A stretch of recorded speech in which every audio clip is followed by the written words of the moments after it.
Welcome to the In Search of More podcast.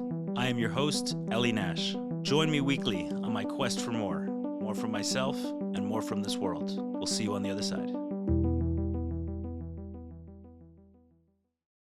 All right, welcome, Audi. Thank you for having me. I'm sitting here with Audi Gozlan, the founder of Cabala Yoga. Yes, sir. Okay, so Shayamar put us in touch. Yes. He was here not long ago. And I knew it was going to be a good interview because someone, I don't even know who sent it to me. They weren't saved in my contacts on WhatsApp, but they just forwarded me an article you wrote. Is yoga kosher? Yes, yoga is kosher. Or yoga is kosher with a question mark. With an exclamation. 2 points. Okay. Question and statement. Okay, I got it. So you're asking the question. You're asking the question and you're answering it. That it is. Exactly. That was your conclusion. But what I enjoyed about it is that while your conclusion was that it was kosher, you gave a lot of sensitivity to the fact that idol worship could exist in these practices, and there are things to be concerned about, and which was much more balanced.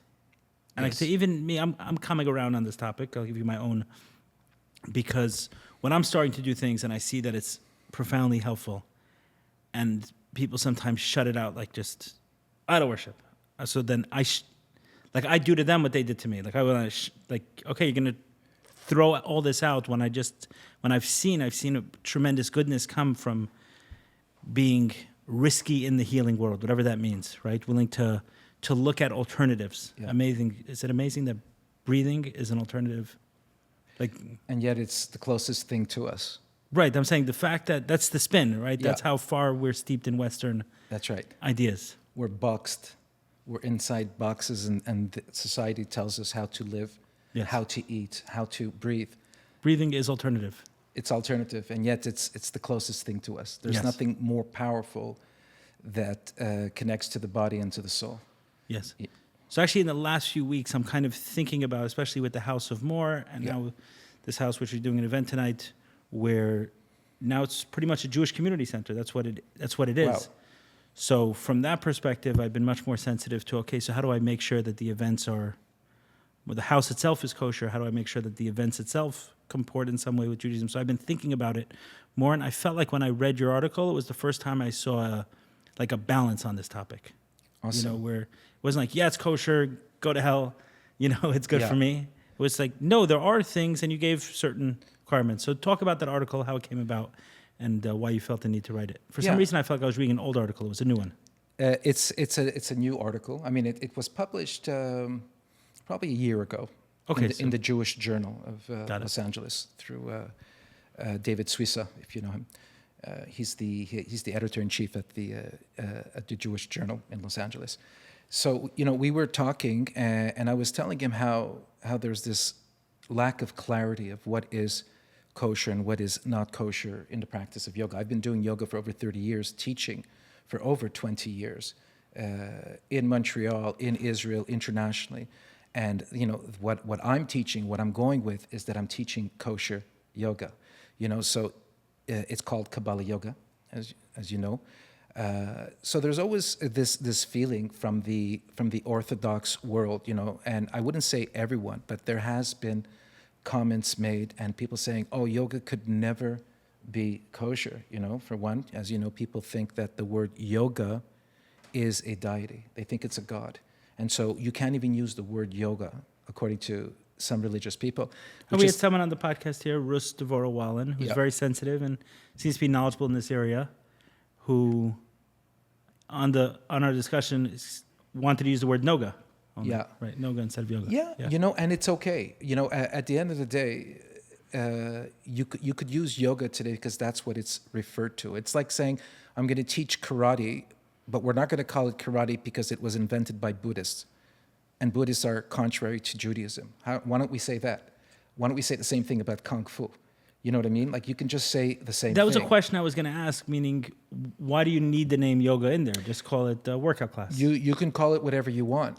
However, yoga in the yoga world, there is only in America, there's about 45 million people that practice yoga.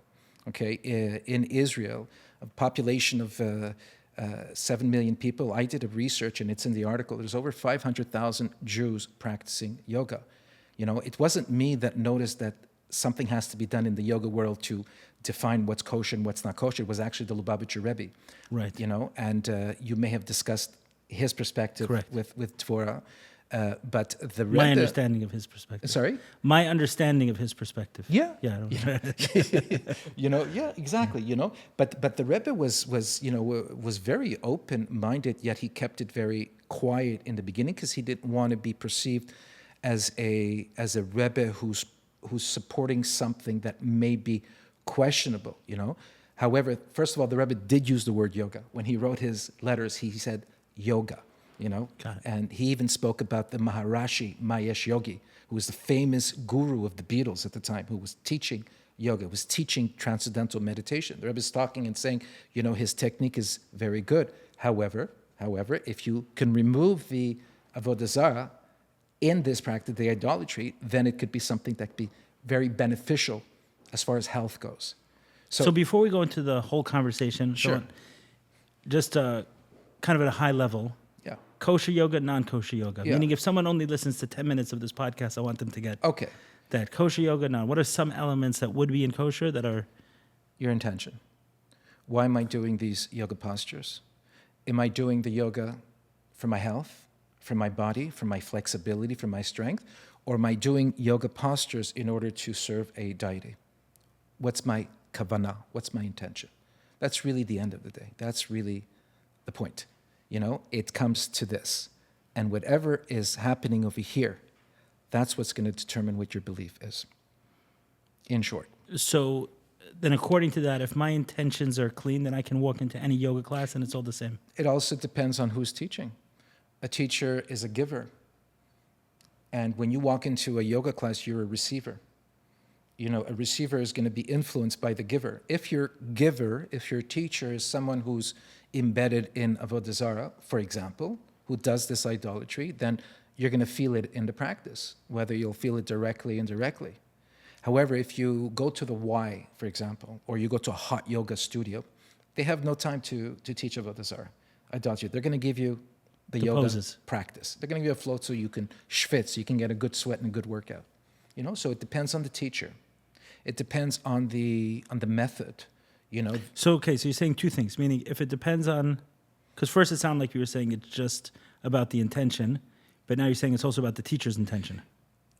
Yes, because you are receiving from them. I mean, you can receive. It depends what you're receiving. I'm not talking about someone's personal beliefs. And put that aside, and they're here to teach you. That's not what I'm doing. That's fine. Everyone is entitled to. Right. No, whatever it's they their want to intention believe. with this practice. But if I'm going to teach you, and I'm going to start quoting the Vedas or the Bhagavad Gitas, or I'm going to start naming Hindu gods while I'm teaching you, then I believe that that's going to influence your practice of yoga, and that probably will make it unkosher as far as the message goes, as far as the intention goes. Got it. Okay, so two elements. So that's what I mean by the intention. I think the intention is the first step, and that's why I said intention, because whatever your intention is, that's how you're going to receive the teaching, the intention. If I'm taking it in because I want to know how do I best posture my body in front of a deity, then the message is wrong. But if my intention is say, I want to work out and I want to do the poses properly, then my intention is good. The teacher is going to make a huge difference, because the way the teacher teaches and shares the wisdom is going to influence the way I receive it. So if I understand correctly, what you're saying is seeing yoga as a physically healing or even spiritually healing. Like it's a practice to improve ourselves. Is great. Seeing it as something to improve our spiritual connections or something like that, our spiritual relationship, outside of that, outside of our own well-being, that's where it gets dicey. Yeah, and I feel that, the best analogy is that yoga teaches us how to be a vessel, how to be a receiver, how to be a temple. But what's going to occupy this temple is my Judaism as a Jew. What's going to occupy my mind and my heart as I cultivate the inner yoga, that is the alignment, the focus, the breathing of my inner self, is going to be my Kabbalah, thus Kabalah Yoga, because Kabalah Yoga is about offering this ancient wisdom of Kabbalah as a method of practicing yoga and consciousness of your body, consciousness of your breath, meditating with clarity, because the wisdom of Kabbalah is going to tell me that I am a temple and that my heart is an altar, right? And that every offering that comes from me, an intention, usually the intention is going to be an offering from the heart for it to be meaningful. If it's not from the heart, right, then it's not going to be as powerful. It's like, you're in a space where you're constantly offering to people from the heart. You're in a center of healing. So imagine a healing center that didn't offer from the heart. It became very robotic. It would then become like a hospital style. It would be like, check in, you're sick, we're going to heal you. Right. As opposed to, you're beautiful, let me help you go deeper into yourself. That's coming from the heart. So why the name Cabala Yoga? Meaning, if I'm trying to say Jewish yoga, are you suggesting that Kabbalah, like the teachings of Kabbalah itself, would teach something like this yoga? I believe that the origin of yoga is Kabbalah. Whoa, I believe that, really. And I say it in my book, The name of your book is? It's called Cabala Yoga, the hidden secrets of the Hebrew letters. Okay. Beautiful book. And I'll tell you something. I had some beautiful gurus that endorsed the book. Dharma Mitra from New York City. Can I tell you a story of Dharma Mitra? Please, yeah. Dharma Mitra is one of the eldest. He's probably one of the oldest gurus today. Before there was Iyengar, BKS Iyengar, but he passed away a few years ago. Dharma Mitra, I think he's in his mid-80s, and he's still doing a handstand and a headstand, and he's an amazing person. And I met him about 20 years ago. He was giving a yoga class in Toronto, so I wanted to meet him. Because he was like, wow. He was the poster boy. They call him the poster boy. And I made posters through my Hebrew letters. That's where I got the idea, let's make an alphabet chart through physical movement. So I flew down to Toronto, and he had like 1,000 people in his class, and beautiful teaching, beautiful movement. And then after the class, I went and I introduced myself, and he sees me with a kippah, with a beard. And I show him a few posters. I said, I have a gift for you. Here's some posters. I give him a poster of, few varieties of what I've showed you before, of the Hebrew letters in movement. And he looks at it, and his eyes lit up. No joke. Eyes lit up, and he takes the posters, and he tells his assistant, hold this for a second. And he says, come here. He grabs me. He gives me a big hug. He's holding me. Like a Shlomo Carlebach story. He's holding me. And he tells me, you have revealed a great wisdom in yoga. And he was so touched. And then he tells me, my wife is going to love this. Anyways, it was so beautiful. We took pictures. And then it was just in my head, my wife is going to, why is he mentioning his wife? I mean, for sure, he was a loving husband. And I did some research, and she's a Holocaust survivor. And her name is Esther, and she's married to this guru in New York City. So ever since, we stayed in touch, and we're always close. And he wrote a beautiful teaching in the book of Kabalah Yoga, as well as a few other people. But this is one of the connections. Okay, right. And so that's the link from yoga to Kabbalah. Yeah. And now from Kabbalah to yoga. Yeah. Meaning So why am I doing Kabbalah? I mean, for me, Kabbalah was the way to teach the Hebrew letters, because Kabbalah is the wisdom of the shapes of the Hebrew letters. There's amazing teachings in Kabbalah. You look in the book Tanya, in the Zohar, they speak about the actual physical shapes of the Hebrew letters. Yeah, the Rebbe spoke about it all the time. The Rebbe spoke a lot he spoke a lot about meditation, about the yoga, but even the Hebrew letters, but in the context of Hebrew letters, not as movement. But when I learned this But teaching... even an aleph, when describing aleph, something above and something below, and exactly. a line that connects it. Exactly. A pintelif and oiben, a pintelif and unden, and the kav is ba'emsa. And so the top represents heaven and earth, and the mirror is like, and the middle is like a mirror. We look into the aleph, and we see a reflection of God, and God sees us. Right. It's one thing. So these ideas stem from Kabbalah. And this was the path.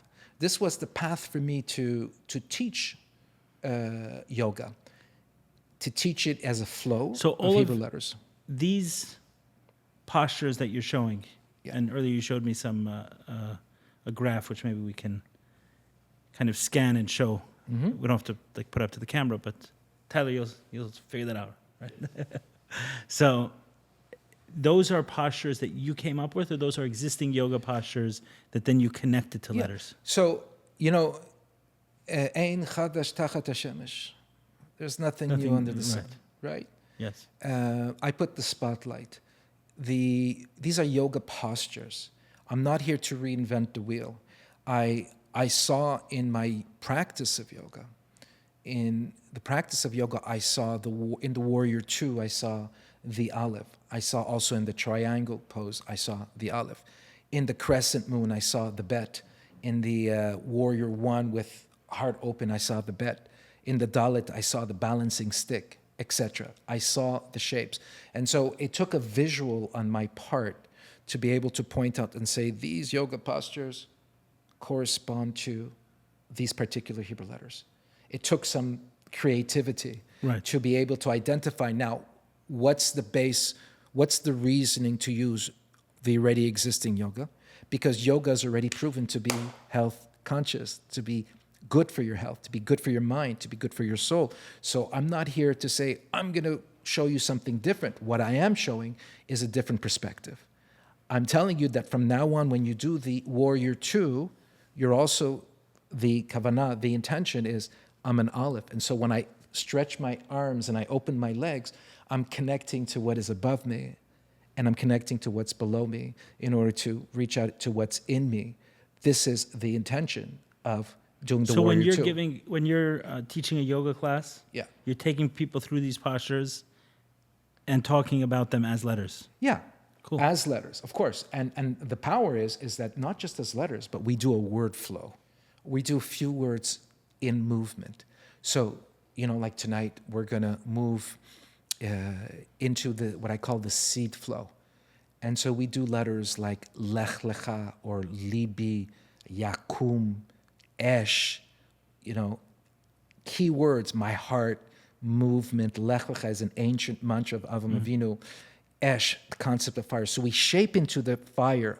They see it in the picture. Now you see it in your head. This becomes your focus point, the letters of the movement. So your body, your soul, your mind, your heart is involved, the passion into the movement. I become Esh. So where's the Esh in the body? The Esh is going to be my heart. I'm tapping into the fire of my heart and I'm opening up to spread this fire. If you believe that, if that is the intention, then that's what's happening right now. And it's not just wishful thinking, but it's actual. It's actual because intention is so powerful.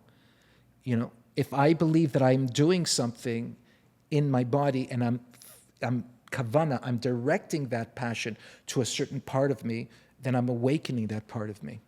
Okay, so I feel like we've made some connections, but I haven't got the whole Cabala Yoga, so I'm just going to ask a couple more questions. Please. So I understand the Hebrew letters within the Kabbalah, meaning this is a teaching, a tradition, and that these letters are not just random, that they hold deep mystical secrets and power, etc. Yeah. Why do we need our body to make them? From a Kabbalah standpoint, from a yoga standpoint, beautiful. I get it. Great question. So there's a famous teaching in Kabbalah, and it's written in a few places, but one place you can find it is in the famous letter of the Baal Shem Tov to his brother-in-law about the future to come, about the days of Emasai Mashiach. Kasimar? Is it the Emasai Kasimar, that one? Look into that letter. There's an allusion in that letter that every Hebrew letter, he says, has a body, breath, and soul. When I saw that teaching, I was like, this sounds so yoga to me. It's like, that's deep stuff. Every Hebrew letter has a body, breath, and soul. What does that mean? If the letter has a body, that means there's volume in the letter. There's a shape. And we know in Kabbalah that the shape of every letter elicits a specific energy. It's just the shape of the letter. So it has a body. When we become the body of the Hebrew letter, then we remind the body, we send the message to the body that you're a vessel for this spirituality. You're a vessel for your soul. So you're connecting to the body of the Aleph or of the Bet. You're breathing into the shape. You're beginning the flow with an inhalation and exhaling every time you root yourself. And the soul of the letter, while you're doing the yoga posture, becomes what? The intention that I have in this letter. I'm tapping into the esh of my heart. I'm tapping into the aleph, to the oneness, to the bet, to the bait. My goof is a bite. To the gimel, to the giver in me. To the dalet, to the balanced. To the vav, the aligned. To the zayin, the one who is elevated. Why is Gimel giver? Gomel dalim. Gomel. Gimel means gomel, to Got it. give. To give. So this is all Kabbalah. And Kabbalah is such a perfect marriage with yoga. Also, perfect marriage is that my wife's initials in Hebrew is Karen Bracha Luna, Kabbalah.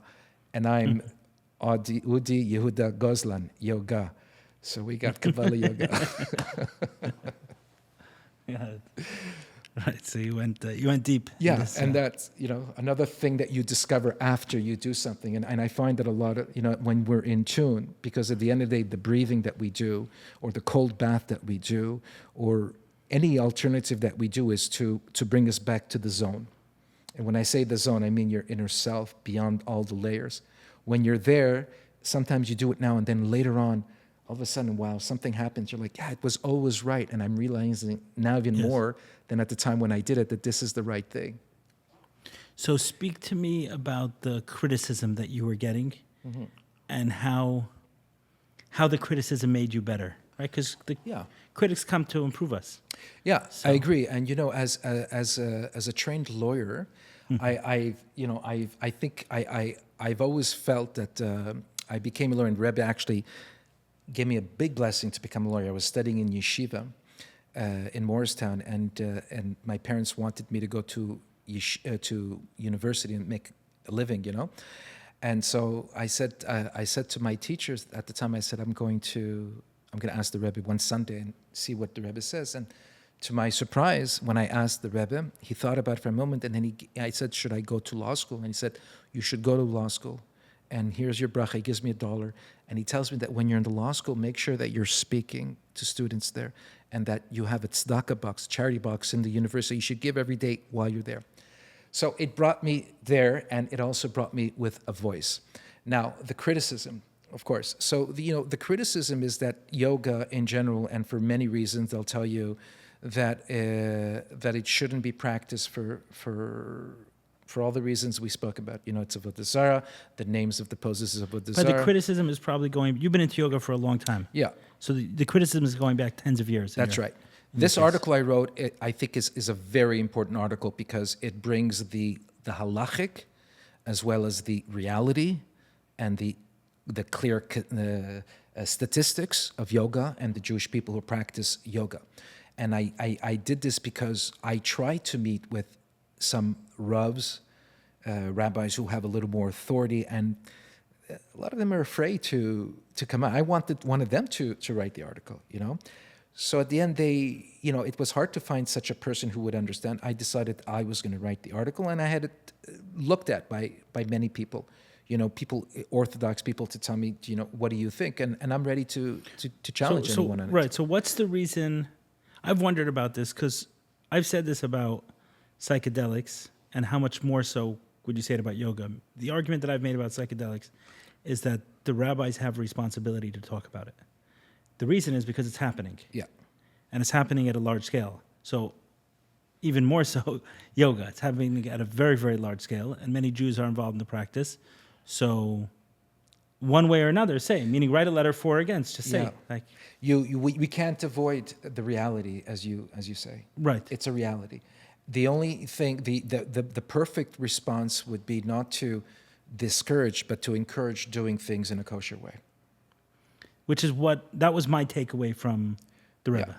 That I believe that is the Rebbe's takeaway, because at the time, not only did he talk about yoga, but he spoke about transcendental meditation, which is a much deeper level to breathing and to meditation. And you teach meditation as well. Absolutely. Yes. It's part of the practice. I mean, sometimes in stillness, but a lot of times in the movement of the Hebrew letters, there's meditation. Got it. Okay, I don't want to take you off the point you're saying about the Rebbe. But I think the Rebbe was very open-minded about the many of the holistic forms. He didn't say it wasn't kosher because it came from India or it came from Asia. That wasn't the Rebbe's style to say it's just not kosher. He would pick and choose and say, this is okay, this is fine, and this you need to change. And if you can do that, then you can have something that can work and give it to Jewish people who are searching for this. Is there a specific example that the Rebbe gave of something, maybe in transcendental meditation or in yoga, that this is not okay, this is okay? What were some of the things that what I pulled did out? see in one of the Rebbe's letters is that he was saying that when it came to the practice of yoga and meditation, he says there's a lot of rituals that are being added that are not necessary for the healing aspect of what you're doing. The Right. rituals, so ritual is defined as something that doesn't really have a purpose, except for maybe beautifying or enhancing something that you're about to do, like a ritual. Okay, so the Rebbe is like, there is no purpose for the ritual. The ritual is religious. Remove that and keep it focused on meditation, breathing, and movement. Focus on that. That's the focus. When you talk about, let's say, yoga, and the Rebbe is saying, okay, so anything that's part of the practice, right? Meaning getting into a certain pose and breathing in a certain way. Yeah. There's a difference physically, whether you do the pose or don't do the pose, Right. whether you breathe or don't breathe. So do that. But maybe these other things where we may start the class with humming, maybe we can remove that. Yeah, well, yes and no. There was actually, the Rebbe had a... So that's what I'm asking. So the Rebbe, I saw in one of the letters, the Rebbe was in touch with a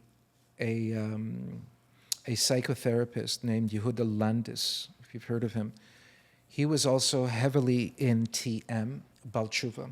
Before he became religious, he was heavily in TM, and he was one of the few people that the Rebbe was corresponding with to initiate this project of beginning the kosherizing of alternate methods of healing. Okay, and he had a business plan, and in the business plan that he shared with the Rebbe, and by the way, the Rebbe invested in the project. He says it in the letter, I think something like $10,000 or something like that. And in the business plan, there was chanting, there was hot mikvahs. So you have cold bath, they had hot mikvahs. They had movement, meditation, and peer discussions, like the House of More, like everything you're doing. So it already happened, and the Rebbe saw this with his eyes, and he blessed that type of program. The chanting. Nigunim. Right. He called it Yes. chanting nigunim. Right. Yeah. So my question about that is, when it comes to a lot of these facilities you walk into are burning different kind of, Yeah. whether it's sage or Palo Santo or other stuff. Yeah. If you ask them, it does something physically, right? There's a change. So I was wondering from that perspective, where incense falls on that line, where burning incense or burning fragrances falls on that line of it doing something or not doing something. Yeah. So, again, the incense is, in the temple, they had the ketoret. They used to burn incense all the time. Every day was the incense offering. In fact, if I may share with you, is that when Nadav in Avihu, we just read last week in the Torah, the biblical story of incense. And when they went in, they brought a foreign incense offering, and Eshazar was a burning incense. And that's how they that's when they went in and they never came back. There's no issue in breathing the incense if it relaxes your body or relaxes you, and that's the purpose of it. Again, are we burning the incense because we're trying to awaken an outer force or connect to something outside of us that may be questionable in Judaism? It always comes down to the intention. Me personally, I always burn incense in my yoga, not when we're practicing, but after a yoga class, and it brings a good smell, between the schwitz and the incense. It's nice, it's peaceful, I think sage is fantastic. I love sage. I love incense. But again, it's what is the purpose of doing it? If the purpose is what we just said, it's perfect. Understood. I don't see an issue with that. So I was just wondering for an example of something that would be extra. Is that extra? If What you call the ritual.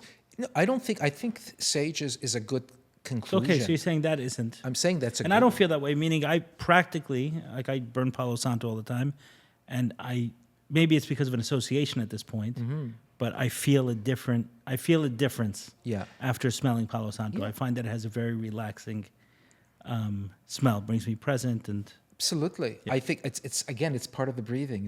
It goes through the nostrils. When we're smelling, it doesn't go into the mouth. Properly breathe has to go through the nose. And it says that the breath of the nose is what's really connected to the clarity of the mind. The breathing of the mouth is more connected to the heart balance, the body balance. So when you're breathing in incense, a pleasant reach, reach comes from the same word as ruach, which is breath. You're breathing, you can bring more vitality to you if it's a pleasant odor that relaxes, Right. I No, think it it's definitely feels fantastic. like something physical. I'm trying to understand what you meant by a ritual.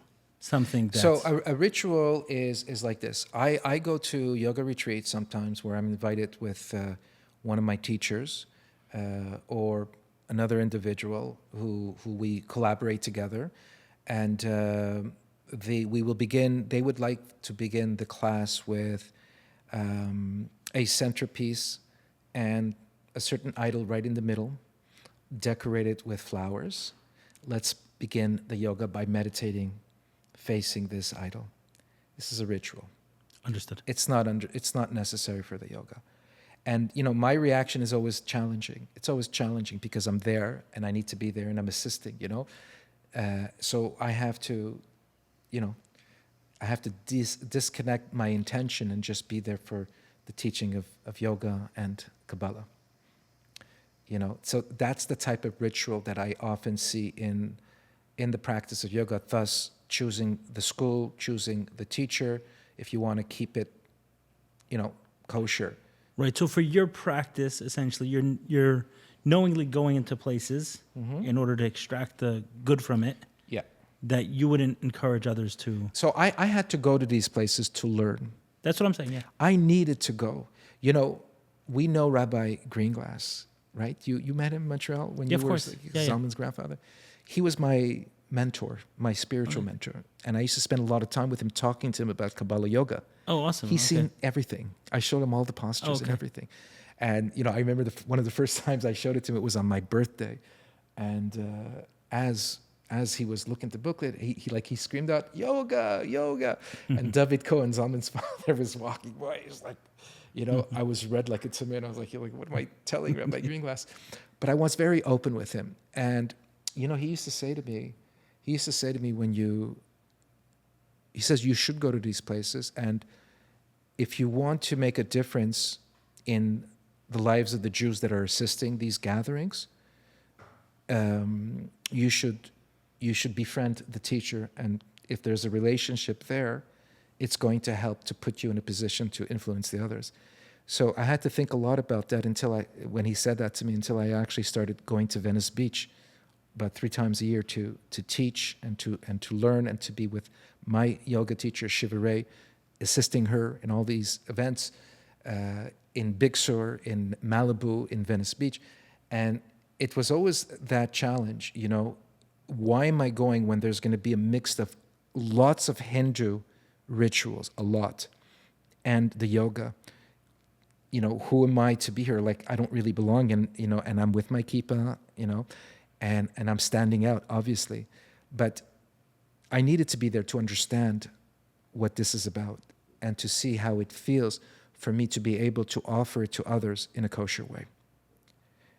To extract light in all of these situations, like how to teach, what to be teaching, where's the emphasis in the yoga, the breathing, the posture, the alignment.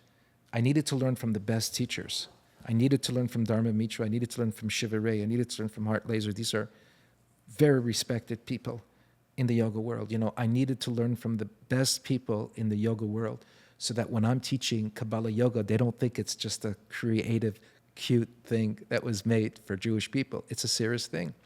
Okay, but if like we were always taught growing up, and this is where people, like, they ask me questions all the time on really related to plant medicines, where I'll say, listen, look how it helps people. And say, hey, but it might be Avodah Zarah. Okay. And I'll say, I don't quite know what Avodah Zarah means. Like, I'm not sure what's Avodah Zarah about it. I don't know what that means, but, there's this part that it's helping people. And what people often say is Avodah Zarah is something that we should die for. Meaning, it's one of those three things that say, True. even if there is a benefit to it, then we should die for it. So when you're describing going to a place, speaking to Robert Greenglass, and him saying, no, it's important to go so you can influence. But if that place is Avodah Zarah, is which part of it am I not understanding? Meaning, is it the thing that the line that I always heard as a child, that we die for Avodah Zarah? Like, is that, did I not understand it the way it was taught to me? Like, how is Robert Greenglass saying, hey, it's okay to go to those places? It's my intention. Why am I there? I'm not there because I want to learn the Avodah Zarah. I'm there because I need to develop tools in the practice of yoga and breathing and meditation. That's why I'm there. When they're doing their rituals, I'm not doing the ritual parts. I'm observing, and I'm looking okay into with my that, by the way? heart. Yeah, for sure. They have a lot of respect for me. They celebrate often what I'm bringing them from the perspective of Judaism.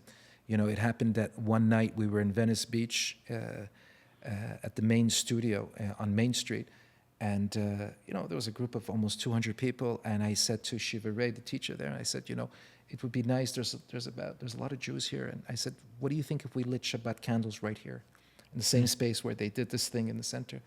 And she thought for a moment. She said to me, absolutely, let's light the Shabbat candles tonight.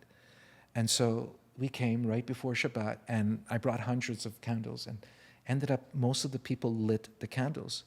So I had everyone, literally just doing the movement and then explaining and then making the bracha, So, and it was amazing. And, the next day and the following days that we were in this retreat, I met so many people that were so affected by this. They were like, wow, this was a tremendous moment for me.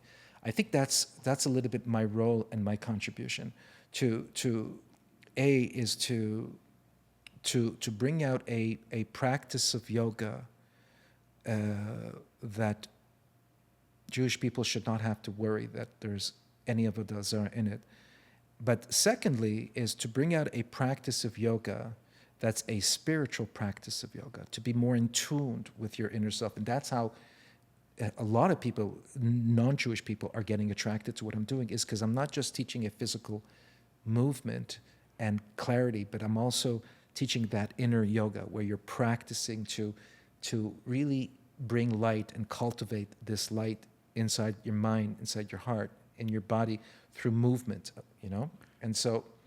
Right, so you are trying to incorporate the spirituality into Absolutely. it, but from a Jewish perspective. I think we live in a time, the world that we live in today is like we cannot escape the spiritual components to energy. When you say there's just energy and you forget to say, well, there's a source, there's God, then I think you're missing the boat. I think you're only getting half the story. It's like saying we are breathing, but this has nothing to do with the outer breath or the eternal breath. That would also be a half story. Whether you're a believer or non-believer, whether you're religious or not religious, if you are breathing, then you have a soul. And if you have a soul, then you can breathe. If you don't have a soul, then you will not be able to breathe. So we don't have to be religious to understand maybe instead of that. soul, if we use the word spirit, You can use spirit. Right, then everyone would understand. You can, sometimes you can use spirit, you can use essence, and you can say the creator instead of God or the universe or the eternal or the light, whatever makes us feel comfortable. But at the end of the day, all of these are terms, and it refers to the same thing. If we are breathing, it's because there's a consciousness in the universe that says you need to exist, you have a role, you're important in this lifetime, so you're breathing. And if you are breathing, then you were given that soul. And that soul comes with energy, and that energy is in your body to help you be your potential, your role in this world, whatever it is. Got it. So you feel like when someone is going with the right intentions, then if there's a need to go into these other places from an Avodah Zarah perspective, it's okay as long as someone's intention is right. But what's the risk? The risk is that someone would walk into a class, not know, and take everything the teacher is offering. Yeah, so when we walk in there, I mean, for me again to walk into this space is because I know I'm going to meet a lot of Jewish people, and I do want to learn. There are a ton of Jews involved with Oh my yoga. God, there's so many Jews. Half the time it's Jews. You should know a lot of Most gurus, Buddhists a lot of teachers are Jewish. are Jewish. You know, Yeah. and All the Buddhism that came to America was through Jews. you know, as far as it's I know. the Jubus.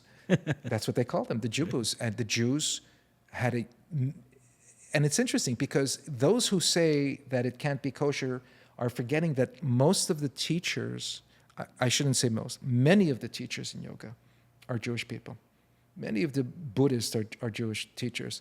So if you say we can't change that, if we can't help that and say it's just not a good thing, then you know what, you're crossing out a bunch of Jewish people from Judaism, which is, I think, completely wrong and would be contrary to any Rebbe belief or any leadership, spiritual leader's belief to say, no, because you do this, you're not kosher enough, you're not good enough. I think that's a wrong attitude. It's how we are doing things. Who are you learning from? Right, but and if what is something your isn't intention? compatible, then they'd have to say that, right? So Yeah. you have a lot of Jews for Jesus, but they'd have to say this one's not compatible. Well, yeah, you have a lot of, that's what, that one's really, I mean, that goes against the fundamentals of Judaism. But yoga or alternative healings do not go contrary to Torah. Right, that's what you're saying. You're saying is, and that's what I understood from the Rebbe, is let's find a way to extract the goodness from here, the part that's helping people, because one way or another, people are going to be doing it. Exactly. One of the things that I heard growing up, it's different, but it's a different subject, but I think it makes the same point, was the question of why cigarette smoking is considered kosher.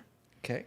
And what I heard, I don't know if this is true, is that the previous Lubavitcher Rebbe, when he heard that smoking was not healthy, or some information came to him, he immediately stopped smoking. Yeah. But he didn't put a ban on it. And the reason he didn't put a ban on it, that I heard, or even other rabbis subsequent to that, is because they'd be taking too many Jews and putting them in the category of not keeping kosher if suddenly we said smoking is not kosher. Yeah. So you're kind of saying the same thing with yoga. Yeah, I heard the same thing as you. And it would be wrong. And we're talking about the Rebbe and Lubavitchers. I mean, not to criticize them, but they should be at the forefront.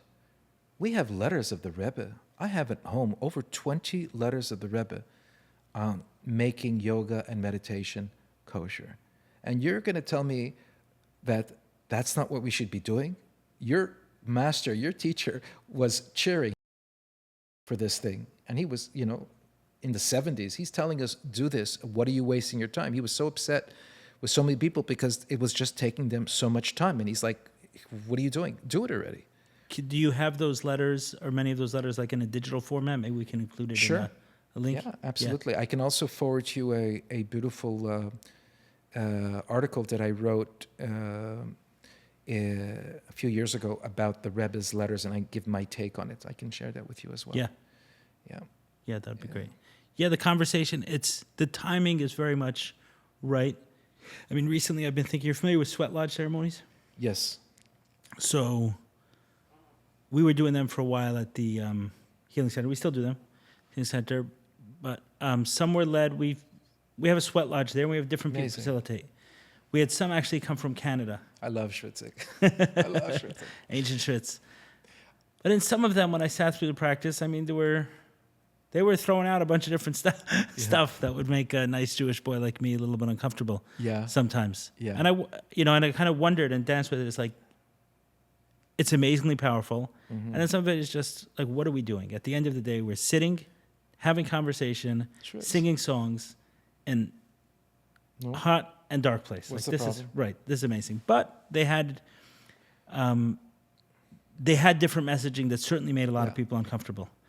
And the people who came. the people came because their traditions, their ways, Orthodox. their ways. I actually certain spoke to a rabbi about it. Yeah. So I asked him, because what they seem to believe is that everything is God. Right? What does that mean? Meaning they talk about like nature and creation, like everything is God. Yeah. Which I spoke to him about it. He actually told me that it's close to a Jewish belief, but it's not, and it would be an idol worship belief because Judaism believes God is everything. Not everything is God. I think they both work. They both mean the same Go ahead. thing. Everything is God, and God is everything. It's like. But the way he was saying it, meaning in order to say everything is God, you have to take the totality of everything. Yeah. Right? You can't say this is God.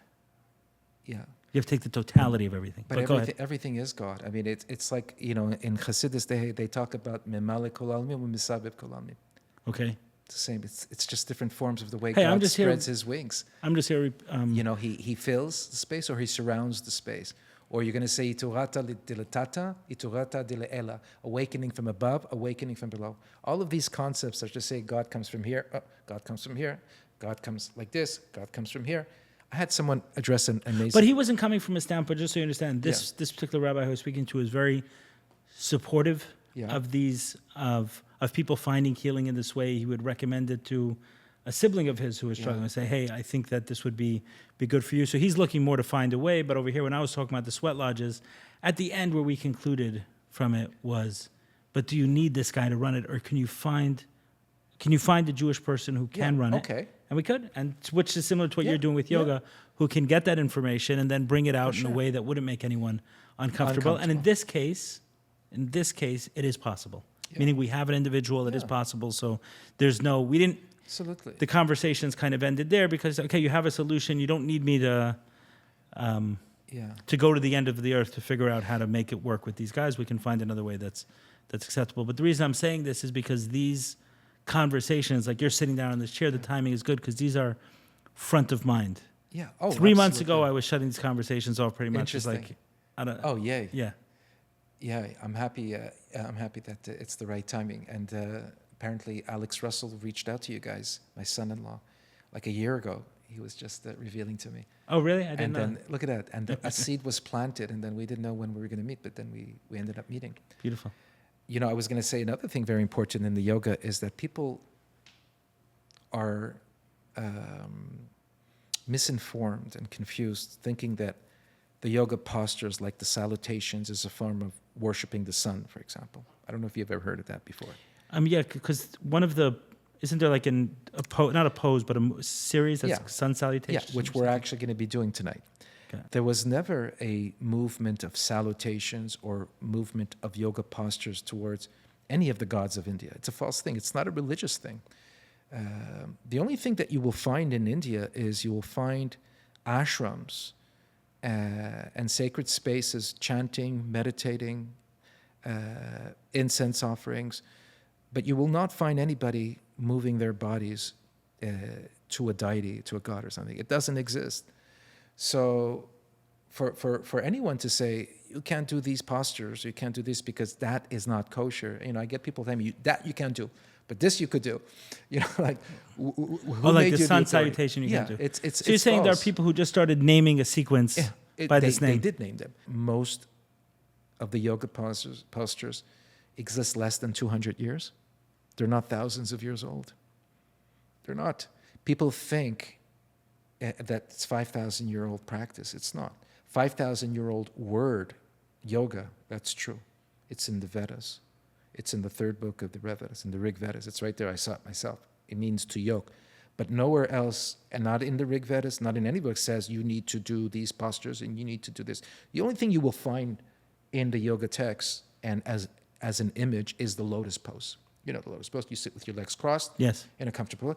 But you know what? I can show you Baba Sali doing the same pose in Morocco. I can show you that in Morocco, my parents come from Morocco, that's how they used to sit and learn Torah in the lotus pose. So it's not something you can't say that's the only thing that you'll find that's thousands of years old in yoga or in India. But it's a common way to sit. Other than that, there is no other If postures. I could sit in a lotus pose, I would sit in the lotus pose too. You know what? I was hoping we would sit on the floor, but we're sitting on chairs. Next time we'll have to do that. Got it. I had a question, but it escaped me. Okay, so you watched the podcast with Rus Devora-Wallen. Yeah. Would you consider her take different than yours? Her perspective? I think we're saying the same thing, but we're saying it differently. I appreciate that she takes more of a conservative approach, and she sets a little more boundaries. That's what these Orthodox rabbis try to do. They set boundaries before it happens. Let's just set the wall, right over here, and this is where we got to go, just to make sure it doesn't go further. But I think we live in a generation where alternative ways of healing is so important. If there's not these alternate ways of healing, then we would be running to the hospital or going into community homes, living in that way where we're troubled and we're given lots of medications to heal ourselves. I mean, that's the sadness, that's the system. So the alternative ways of healing is really the solution, in my opinion. For me, yoga, and breathing and movement and meditation is the way to heal yourself. It's much better, than taking Tylenols or running to the hospital because you feel like you're imbalanced. Overall, her tone was very, like you said, conservative. Yeah. And yours is more permissive, I would say, is let's find a way to make it work. But what I would say is, where I saw a connection, I'll tell you where I saw a connection, is that her main focus, and she was the first one I spoke to in this way, but obviously very different than you, but there was similarity. She was trying to figure out how to make these more accessible. That was her message. You're trying to do the same thing, but slightly different. So her community is saying, amongst the ultra-Orthodox, how do I get them to accept meditation? And I'm going to need every rabbinic stamp. Oh. In order to get every rabbinic stamp, but if they don't have the rabbinic stamp, you're going to lose out a certain level of people. Yeah. So she's trying to say, okay, how can I get through all of these hurdles so I can bring this thing that's an actual benefit to this community? How can I include them in it? That's not your mission. Your mission is saying, how can I take the person who's already practicing yoga and how can I connect them to Judaism? Yeah. So you need a much more permissive approach Absolutely. in order to bring them in. She needs a much more restrictive approach in order to bring those people in. Yes. That's what I'm saying. And I feel that how can I awaken in the Jewish person a sense of Judaism in their practice of yoga? At the same time as how can I awaken in anybody, whether they're Jewish or not Jewish, a sense of realization that your body is sacred and that you have a light inside of you. Okay, so let's go there because I imagine this is an area that you're very passionate about, is the benefits of yoga. Meaning if you're talking not all this complexities and the criticism and everything else, which, you've, by being a religious Jew who practices these things, you're knowingly stepping into hot water. Yeah. Right? I've stepped into some of that hot water. Let's take a cold bath after. We're getting too hot. I stepped into some of that hot water as well, but it needs to be acknowledged. Meaning these things have to be worked out and understood. And I wish you said something, which I said the same thing many times. Like, I wish rabbis took this on. Like, please take it on. Yeah. As someone was criticized me a lot about different healing stuff I put on, and I said, like, what are we supposed to do? Not do it? Like, it's really helping people. He said, but how do you know it's not this? How do you know it's not that? I said, okay, so go to a rabbi. I said, you know how I've tried? Yeah. I talk to rabbis, and it's sometimes very difficult. You're pulling teeth to get them to say anything on the subject, or they don't know, or they don't understand it, or they don't have time to research it, or they're not going to come out and actually view it and understand the benefits of it and experience it. So it's really very difficult to, son, why are you asking me to do it? And I've made this point many times, is they should. This is happening. Yeah. Get out there and understand what these practices are, and then give a direction on what is and what isn't, versus us guessing and then having to speak when I don't have an expertise on halacha, I don't have an expertise on avodah zarah, I don't have an expertise on a lot of these subjects. I just know that these things have helped me tremendously, and I want to share it with more people. Like, that's all I know. So I share the same struggle, and it's one of the reasons why I also became a rabbi. I did my smicha years ago after my son did it, and it was a good thing for me. I didn't do it to practice being a rabbi, but I just did it because I wanted to do it. I wanted to be part of my life. But I believe that when it says when there is no one who's standing as a man, you need to be the man. Yes. And I believe you, and I guess in you and I, we have this very much in common, amongst other things in common, is I think that we are the voices in this passion in these fields, and you need to be the spokesman. You need to educate the rabbis. We need to educate them. We need to tell the Jewish world, this is why it's kosher, and look at the benefits. Over 95% of integral hospitals in the United States are offering yoga as an alternative form of healing. Instead of taking the drugs and doing the medications, everything, they're telling you, go do yoga.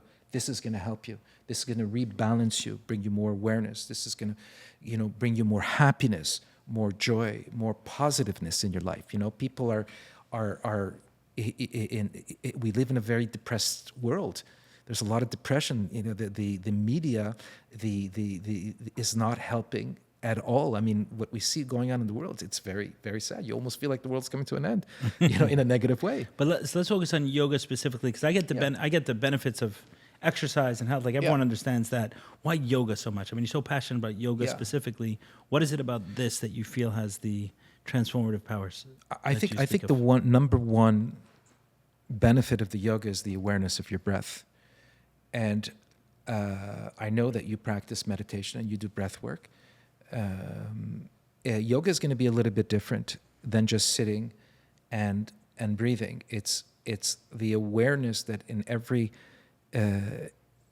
movement that we do, when we're expanding our bodies, when we are stretching our bodies, there's an awareness of your breath, which means that when I'm stretching, let's say we took the example of the Warrior 2, what does this mean? You can be breathing, or I can be breathing into my fingers. I can be breathing into the top of my head. So I want to make sure I understand. I often tell people with ice plunge, the idea is not to jump into cold water. The idea is to be present, breathe, and relax in cold water. Right? Yeah, but you're an experienced cold water guy. That's like, okay, you make it sound so easy. No, but that's the practice. Of course, that's anyone the can purpose. jump into cold water, and then you jump out. Yeah. But did you do a cold plunge? No, you've done a cold plunge. Yeah. When you've sat there. Yeah. And you're present, and you're breathing. Yeah. Despite the fact, and relaxed. Yes. Despite the fact. Absolutely. So you're kind of saying the same thing with yoga, meaning to sit in a lotus. Well, lotus is hard, but to sit here, relaxed, meditating, and conscious and aware of your breath. Mm-hmm.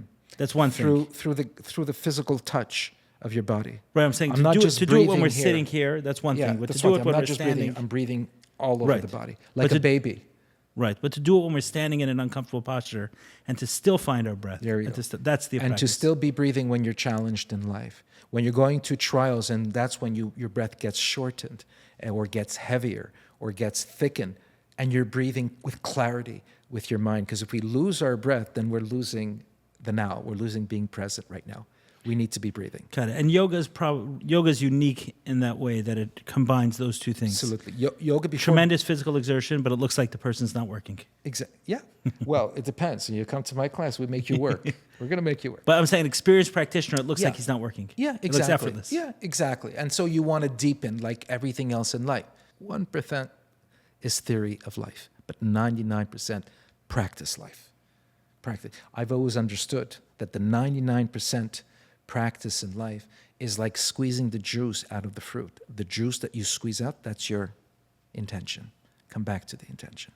The intention that comes out of the experience is going to have more influence in your life, than anything else. The intention enhanced with the physical practice of yoga or being in the now, that just changes everything.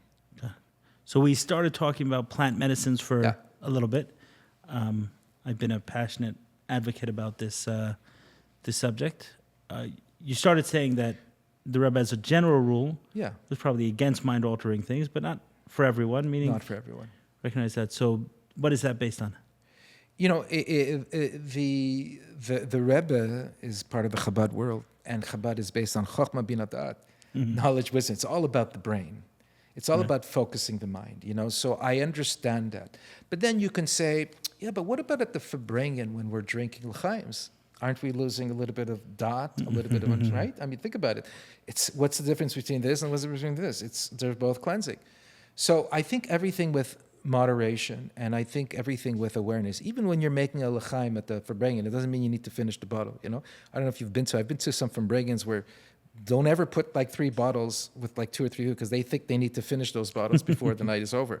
You know what I mean? So for me, I try to be aware. I'm not a drinker. I don't drink. Sometimes there's a good tequila. I'll take a little bit of tequila, but you know, I learned to be high on my breath, on my movement, you know, on being present. And that is something that took a whole lifetime to do. You know, a lot of people are doing all of these treatments now. My path that I've taken is what the Alter Rebbe calls derech aruka tzara. It's the long, shorter way. And I'm on the long path. I'm on a daily basis. This is part of my vitamins. My spiritual vitamins is to be moving my body. I try to bike 30 to 40 kilometers every day, including the winter in Montreal, you know, and to be present in my mind, to be present in my body. For me, this is what I need to, because, yeah, if I don't, then I just feel imbalanced. You know, it's not just in my mind. It can't just be the breathing over here. It has to be the full breathing of the full body. Everything is connected. Who is it? I think the Magid, which said a small hole in the body is a big hole in the spirit. You know? Or leads to a big hole in the spirit, I should say. Absolutely. Yeah.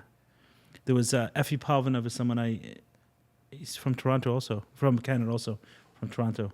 So I interviewed him, fascinating guy, and one of the points he made, which has stuck with me, is he said that the modern day image of the Jew as an intellectual who's often, you know, weak, is not the ancient Jew. The ancient Jew was powerful, was strong of mind, strong of body, strong of spirit. Yeah. And that's the Jew that we need to emulate. Or call in ourselves to become, I think the Jew that we see today has been defined by the non-Jew, and that's the problem. We're going with somebody else's definition that I want to be like the rest of the world, when in reality, historically and anciently, Avram Avinu, they called him Avram Ivri. Ivri means he was the separatist. He was on the other side. You know, I think we need to just stand out, and you know, and sadly, in the world that we live in and what's going on in Israel, is that we have no choice but to go to the root, go to the original Jew, go to that, because if we don't, then they're saying we're colonialists or we're stealing. If we go back to the original Jew, there's nothing to say. This is us. Right, and you have that in both parts of your world. You walk into the yoga studio, you're the Jew.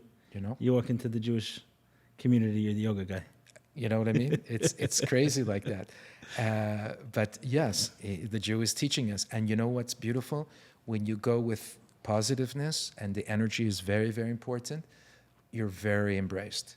You're very embraced. I teach a lot of groups that are not Jewish. You won't find one Jew in my group. It happens sometimes when I'm teaching, like outside of Montreal, for example, or something. And we're in tuned. Yoga is like an international language.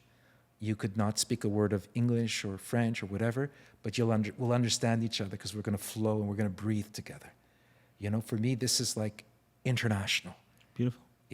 And now with the Cabala Yoga, you together, this is what I usually teach, and tonight I'm going to teach them how to flow into words, a mantra. And so it's going to be a yoga class tonight. I'm going to talk to them a bit. I'm going to talk about what but they should expect to break a sweat.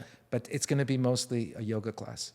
Yeah, and I'm going to teach them a specific flow in the booklet that I'm going to give out. And, you know, just saying that when the intention is there to become the letters or become the shapes of letters, the words of letters, then we are becoming. It's like engraving in your body the energy of the Hebrew letter. And why the Hebrew letter is so powerful? Because the Hebrew letters is what created the world. We know that in ancient times, according to Kabbalah, the world was created through mantras, through utterances. We call ma'amarot, ma'amarim, that were said, you know, heaven, earth. It's these words that are consistently being repeated, like mantras, that allow us now to be here right now, sitting together in this space and having conversation. Yeah, there was someone here not long ago, Fally Klein, who pointed out that Aseret HaDibrot does not translate as 10 Commandments. And she blew my mind when she said that it doesn't translate as 10 Commandments. It translates as 10 speeches, 10 utterances, 10 sayings. Exactly. Yeah. I think commandment is not the right translation. I mean, Aseret HaDibrot is speeches. Yeah. But even the word commandments is wrong, because you say mitzvah is a commandment, and even mitzvah is not really a commandment. Mitzvah is really a connection. Right. The word mitzvah, the root of the word is tzafta, right in the center. It's connect, bond. It's like the word yoga. It's to bond, make a connection, ignite light, turn on the switch, the dimmer, lift it up. Got it. If someone's interested in learning more about what you do, working with you, how do they find out about you, and what sort of offerings do you have? So I'm in Montreal, and I teach currently in Montreal. I travel. I'll be at the Sababa Fest in the end of June teaching there. I do workshops. If Do you have a website where? I have a website called KabalaYoga.com. Kabbalah is spelled? Kabalah, 1B, 1L, yoga.com. And I'm busy on Instagram, so I'm always posting there. But I offer retreats, I offer workshops, and if there's a community out there, Jewish community or whatever community would love to learn about this, so they can reach out to me at KabalahYoga.com, Audi Gozlan, and I'm here to offer from the heart. Beautiful. Beautiful. Thank you so much. I wish you a lot of luck this evening at the much. House of More. Yes. And for those in the know, it's the House of Ma'or. Ma'or. Beautiful. Also. It's the House of More, but I love that even more. Ma'or. Right. It's the light. yes. Beautiful. I feel the energy here. I feel lots of light in this space. Beautiful. Thank you so much. Today is also just going to mention this, that it's the Chesed Shebitiferet today. The Sfira Omer, we count 49 days. Yes. And so Chesed Shebitiferet means love within compassion. And it corresponds to the right arm, because Chesed is the right. Tiferet is the middle. Gvura is here. Tonight we're going to go into Gvura. So this is the energy tonight. Thank you, Ali, for being here, for inviting me. Thank you Chesed so much. and Tiferet. So great to finally meet, and I'm sure we'll be seeing again. I hope so. Thank you so much. Thank you so much.